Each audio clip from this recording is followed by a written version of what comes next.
Hello everyone, it's Old Guardian here. In this video I'm going to take a look at the top 11 best decks in the game before the second balance patch for Castle Nathria. We should be getting the second balance patch someday next week, the exact date has not been revealed yet, but there's still a few days to play and maybe climb to legend with the old decks. There has been a little bit more development in the meta than I expected, not necessarily really reflected in the top 11 that much, but now that there's a new season, last season ended, okay, so new season, people are feeling a little bit more experimental.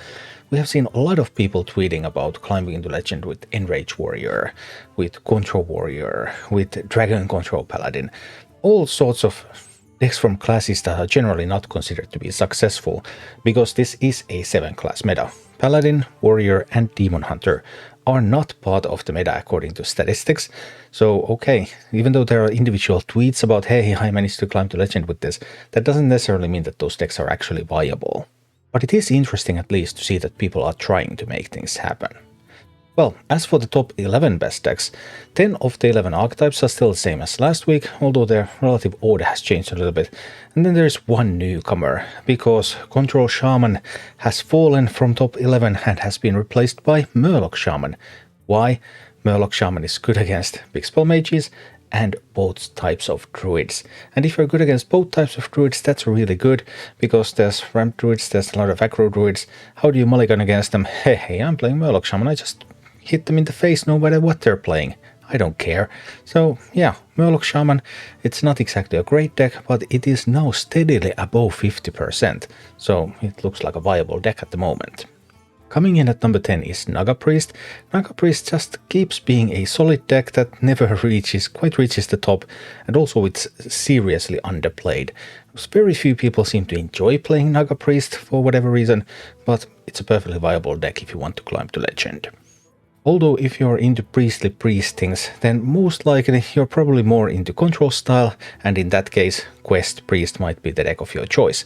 Quest Priest is also doing slightly better than Naga Priest, and it's favored against Naga Priest, so that's pretty awesome.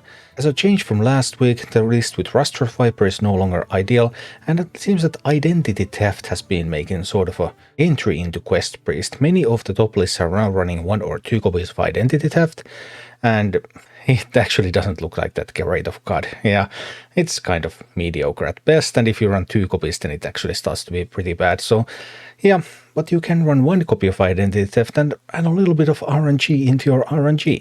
The 8th best deck in the game is Imp Warlock. Imp Warlock has these 3 potential approaches. There's the Sea Giant style, then there's the Curse style, and then there's the Sardenatrius style.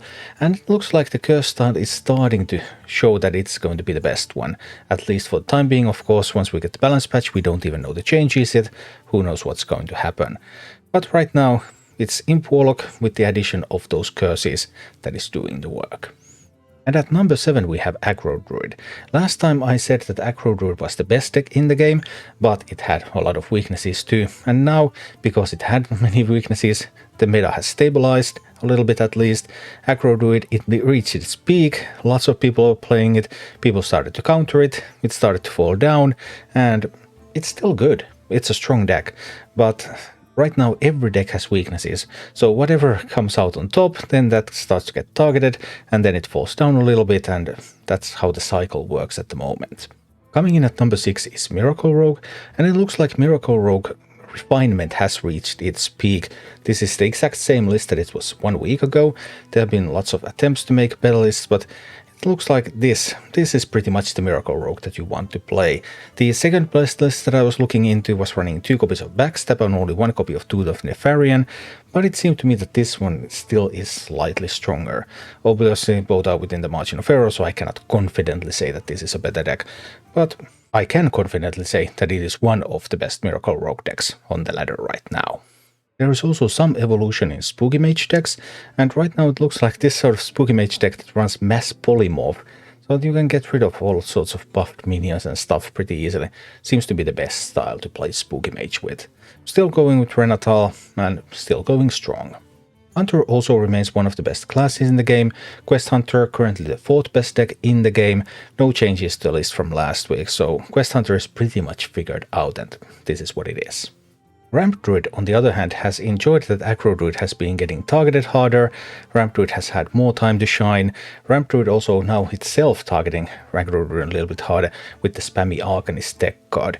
And Ramp Druid, yeah, ramping up, playing a lot of threats, that just seems to be a very good plan for winning games in Hearthstone. Beast Hunter is also back on the rise again and currently the second best deck in the game, but remember, all the decks in the current meta have multiple strengths and multiple weaknesses, so we're seeing them switch their positions around a lot. But that said, the top 10 decks, for example, top 10 archetypes have not changed at all since last week, so even though there's this minor roulette going on, it doesn't affect things too much. And finally, the best deck in the game this week is Big Spell Mage. There are two approaches that you can take to Big Spell Mage. The 30 card list is the same list that I featured last week, it's still going strong, but also there is an option to play Big Spell Mage with Prince Renato, so make a 40 card version of the deck, and this is a really fun 40 card version that has popped up recently, and it's actually unironically running Cornelius Rome here. Hey, that extra card draw in a 40 card deck seems like a pretty good thing to have, and Cornelius is one of the better performing cards in this list in the early data, and I just found that really fun and I felt that I have to feature this list. Also, it's doing pretty well overall. We have balance changes coming soon, sometime within a week. The changes themselves have not yet been announced, so we don't know how they're going to affect the meta.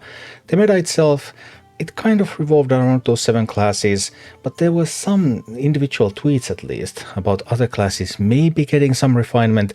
I don't think that would be enough to make them top classes, so I still think that we need some balance changes, but stuff like Warrior and Paladin might be closer to being viable than it originally seemed.